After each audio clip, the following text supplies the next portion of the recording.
Imagine a time when legends and folklore were as real as the air we breathe. A time when the line between the natural and the supernatural was blurred. In the sleepy village of Woolpit, nestled in the heart of Suffolk, England, an extraordinary tale has been passed down through the generations. The story of two peculiar children who appeared out of nowhere, their skin tinged with an unearthly green colour. Hi folks, I'm Johnny and welcome to The Oddest. Today we're diving into the depths of one of the most intriguing mysteries of the Middle Ages. The Green Children of Woolpit. Were they visitors from another realm? Victims of a tragic circumstance? Or perhaps, as some suggest, emissaries from a world beyond our comprehension? Let's find out.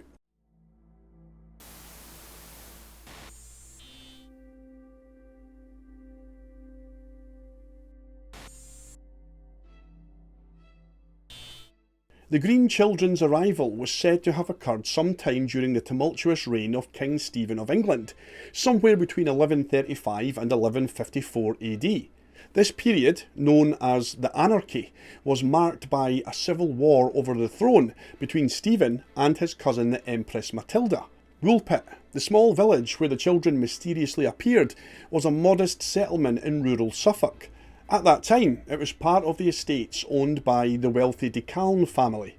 Life in 12th century Woolpit would have centred around agriculture, with most villagers engaged in farming and animal husbandry. While there's likely some truth to this legend, a story of two children with green skin who seemingly emerged out of nowhere in rural England in the 12th century, well, there's also been plenty of speculation and debate over the years. Given that it unfolded during the Middle Ages, a time when science took a backseat to superstition and rumours, it's challenging to sift through the facts and fiction. Nonetheless, it remains a fascinating tale, with the basic elements of the story generally being agreed upon. The whole story of the Green Children was primarily documented by two chroniclers of that time, Ralph of Cogstill and William of Newbridge. While there are slight variations in these accounts, the essence of the story still remains consistent. So, sometime in the mid-1100s, seemingly out of nowhere, two children, a boy and a girl, appeared on the outskirts of a field in the small village of Woolpit in Suffolk. They appeared ordinary in every way, except for their peculiar green skin, which seemed to emit a faint glow, as did their unusual clothes made of a strange, unfamiliar material. Moreover, they spoke a language that were completely unknown to any of the villagers. It was the reapers toiling in the field who first noticed the children and brought them to the attention of Sir Richard de Care, a local landowner. Initially, the children refused to eat, likely due to their distress and disorientation, despite their obvious starvation. Eventually, they communicated to their hosts that they would eat only beans from the recently harvested beanstalks. Over time, they also acquired a taste for bread. Although both children were reported to be unwell upon their discovery, the boy's condition worsened and he sadly passed away. However, the girl made a remarkable recovery, and it is from her that some insight into their origins might be gleaned. As time passed, the mysterious girl grew stronger, and her greenish skin gradually faded to the point where she no longer stood out amongst the villagers. Remarkably, she learned English quite fluently and could communicate just like everyone else. According to her accounts, she and her brother hailed from a land where perpetual twilight replaced the sun, a place she referred to as St. Martin's Land. Some have speculated a connection to the immigration of Flemish communities to eastern England during that time, particularly in villages like Farnham All Saints, formerly known as Farnham St. Martin. Author Paul Harris first proposed this theory, though critics argue that most Flemish settlers were mercenaries rather than just settled tribes. The girl recounted that they were tending to their family flock when they heard the sound of bells and enchanting music, which led them to a cave with a luminous entrance. Stepping through the entrance, they were momentarily blinded by the brilliance of a light and felt a change in atmosphere, rendering them temporarily paralysed. As she grew into a young woman, she reportedly married a local man from King's Lynn. Some accounts even suggest that she adopted the name Agnes Barr. Interestingly, historical records do mention a woman by that name living in Woolpit around the time of this incident. but whether she was indeed the green girl, well, that remains uncertain. While many researchers have proposed an extraterrestrial connection to the Green Children, numerous other theories about their origins have been put forward by intrigued parties to this legend. The notion of an alien link to the Green Children seems somewhat tenuous, especially considering that the children appeared entirely human-like in every aspect, except for their green skin, obviously. Interestingly, as far back as 1651, Robert Burton speculated in his work Anatomy of Melancholy that the children might have come from Venus or Mars. This early speculation suggests that the association with otherworldly beings is not solely a modern concept, but one that may have evolved over centuries, perhaps influenced by prevailing cultural beliefs. The green skin of the children has also been attributed to possible symptoms of anemia due to their malnourished state. While the boy sadly succumbed to the illness, the girl's recovery and the subsequent fading of her greenish hue kinda supports this theory. Another explanation suggests that the green skin condition could have been caused by arsenic poisoning, which might explain why the poor boy didn't survive and why the children were found alone.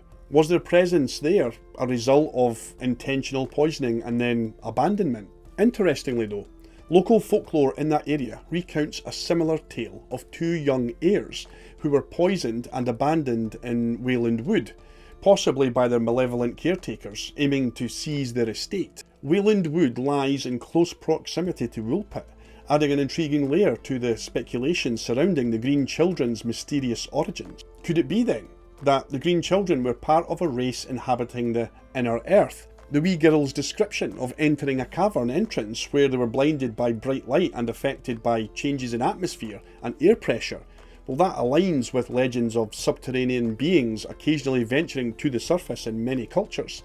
This would also explain that there was no sunlight there. Alternatively, some speculate that the bright light they encountered could have been a portal, transporting them from another dimension entirely. This theory was extensively explored by author and researcher Harold T. Wilkins in his 1959 book, Mysteries, Solved and Unsolved. He suggested that the children entered our dimension from a parallel universe that exists alongside our own, but is entirely separate. More recently, Scottish astronomer Duncan Lunan, also assistant curator at Airdrie Observatory, proposed a similar scenario, albeit with the belief that the children hailed from another planet. Lunan analysed the girl's description of her world's perpetual darkness and speculated that their planet might have a side constantly facing the sun, while the other remains in perpetual darkness. He, like the Wilkins, theorises that the children somehow reached Earth through unknown and unintentional means of teleportation. Whether the Green Children have any connection to an extraterrestrial race or not, their story is just one of many from the Middle Ages suggesting UFO-related activity.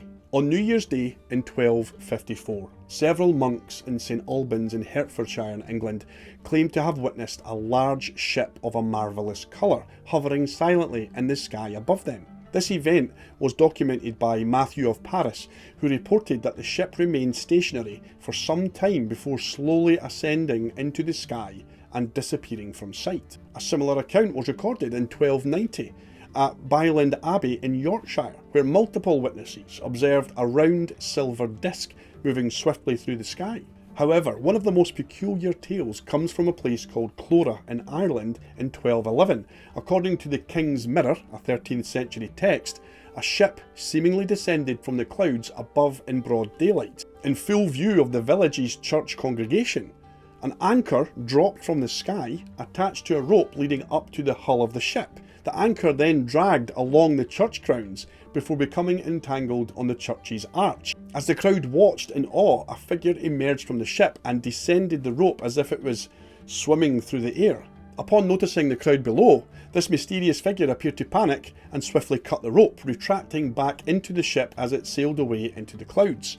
The church kept the anchor as a reminder of their otherworldly visitor. Indeed, UFO sightings span throughout human history, reaching back to ancient times, and not just recent history. Many consider the first recorded UFO sighting to date all the way back to 1500 BC, During the reign of Pharaoh Thutmose III in ancient Egypt, an anonymous scribe documented the entire event.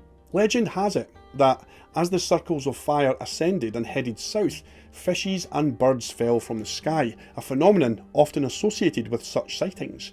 The incident purportedly appears in the Tully Papyrus, a highly contentious document whose existence remains unverified. Named after Alberto Tully, the Egyptian director of the Vatican Museum, who claimed to have stumbled upon this papyrus in an antique shop during a visit to Cairo. Unfortunately, there's no solid evidence to support the existence of this document.